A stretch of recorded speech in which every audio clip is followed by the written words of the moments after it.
বসো বসো, দাও আমি জল এনে দিচ্ছি, একটু বসো। এই নাও জল খাও। অনেকদিন পর আসছে, কেমন আছো বলো? ভালো আছি। আচ্ছা জলটা কেন তবে কথা বলছি। আরে কি বলো? আমি জানি না, কি বলো? আগে টেডি দে। আজকে টেডি দে? হ্যাঁ। ও ভালো। আগে বলো যেটা টেডি নিয়ে এসেছি।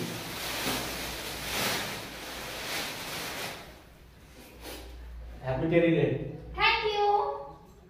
আমি খুব হ্যাপি হলাম, আমাকে প্রথমবার টেডি কেউ দিল। আমাকে আগে কেউ টেডি দিইনি, আমার মা আর বাবা ছাড়া। আমি প্রথমবার তোমাকে টেডি দিলাম। Thank you. কি বলবো? Happy teddy day. Happy teddy day. এরা চকলেট। চকলেটও নিয়ে এসছো? আমি খুব খুশি আজকে। টেডিও পেলাম, চকলেটও পেলাম একসাথে। তো আমার তরফ থেকে সবাইকে জানাচ্ছি হ্যাপি টেডি ডে। তোমাদের সবাই কেমন কাটলো? কে কে কার কাছ থেকে টেডি পেয়েছো? দিদি, বোন, ভাইয়ের কার কাছ থেকে কি টেডি পেয়েছো অবশ্যই কমেন্ট করে জানিও। তো আমার ব্লগটা এখানে শেষ করছি, পরের ব্লগে দেখা হচ্ছে। Bye bye, love you friends.